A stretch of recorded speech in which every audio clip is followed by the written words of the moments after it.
All right, welcome to the Over the Board recap of Game 1. So this is the Game 1 recap of my Over the Board tournament here in the SoCal Chess Open. I don't know exactly what the name of the tournament is, but in the first game, I was the black pieces, and we played a Caro-Kann defense. Here we go. A Caro-Kann defense.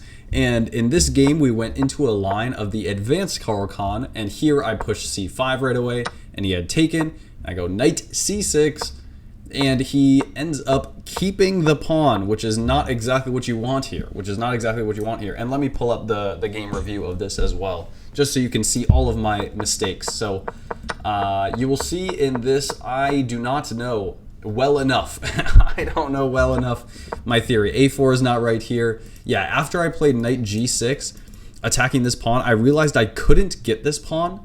And then after I realized I couldn't get this pawn, I would have much rather wanted my knight on f5 so that I could take this very pesky bishop. This bishop was just terrorizing me all game. So anyways, yeah, because he can pin my knight, and now I don't have time to take the pawn that I thought I could take. But anyways, we take, he pushes, and then he ends up getting, so I go queen here because I don't want all of these pawns marching down the board. I just want some guards against the light squares here.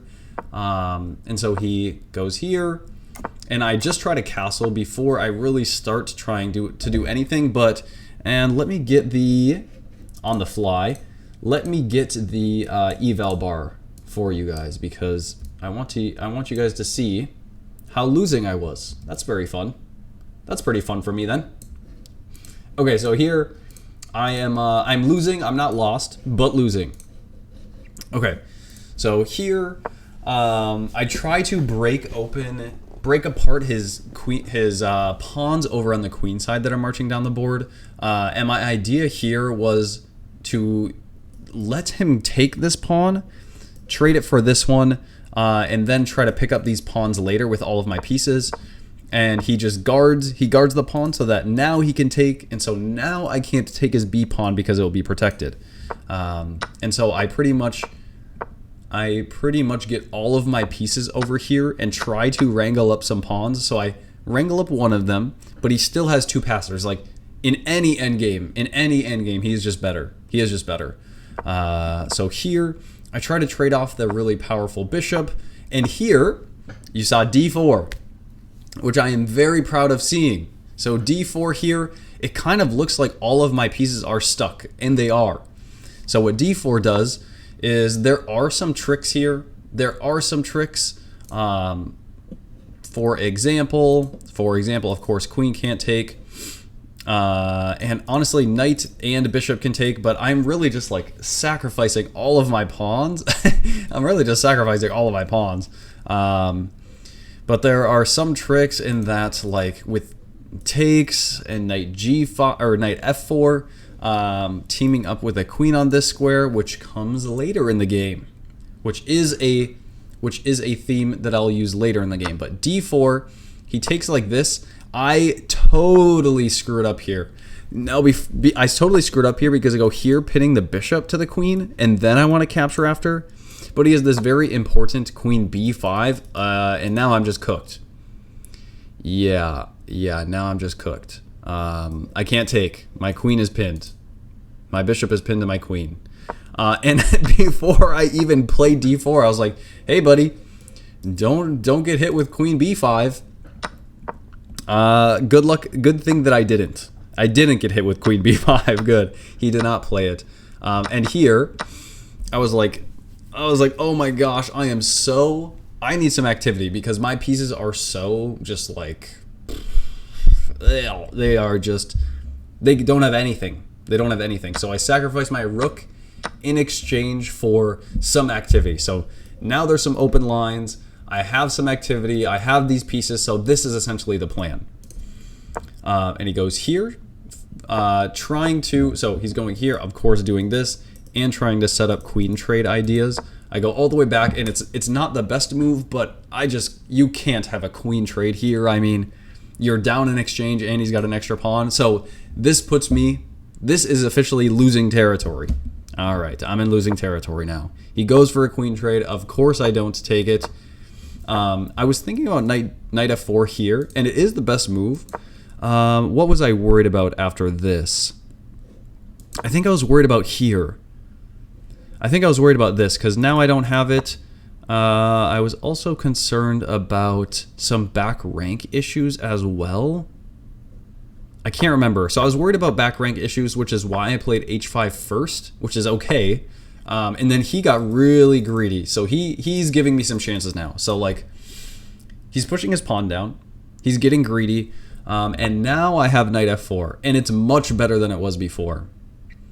Because I don't have any back rank issues. Okay, he plays f3. Here, okay, it was the best move, but I didn't think it was at the time. Interesting.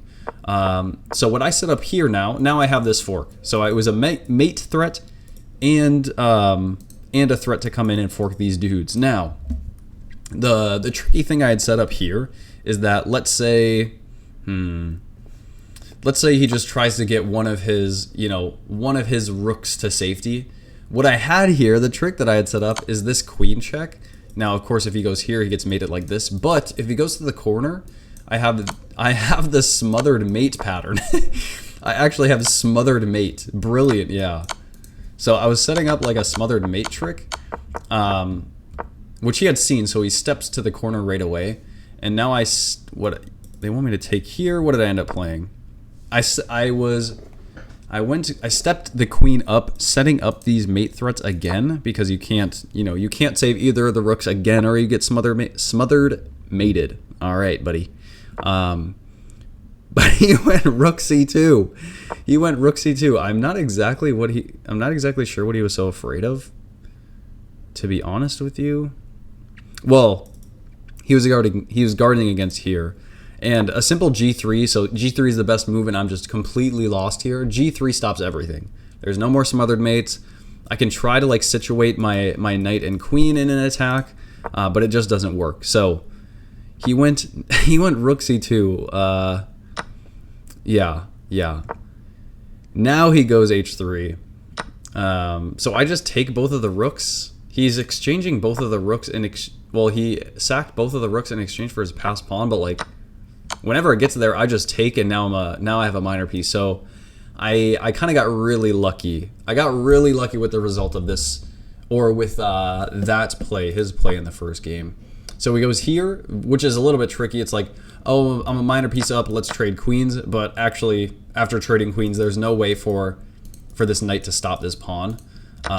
So instead I said, you know what, you want to trade queens? Trade queens like this. Trade queens like this, and now this is completely winning for me, of course. He does not trade queens. He goes here, and then I have, well, of course I don't want, I still can't take. I still can't take the queen. So I go here, setting up mates. There's no checks that don't hang the queen. Yeah, he has nothing here. He has nothing here, so he was quite frustrated when, and he resigned. So he resigned this game. He was quite frustrated. So if you didn't, maybe I'll say this was round 2, the first game that I played. So in the first round of the tournament, I got a bye. There was an odd number of players. I got a bye round. So it's like I got a full point as if I won. But of course I didn't. Does this light help at all? I don't know. I can see it's getting dark now. I can see it's getting really dark now. So we got a first round bye. So this was the second game that I played. This is the second game. I feel like this is honestly better. Anyways, so this was round 2, the first game that I played, game 1 that I played. And then, so that was this morning. And then round 3, I just got back from. So if you're watching this, check out the round 3 recap. Anyways, thanks for hanging out. Round 4 tomorrow. Let's go.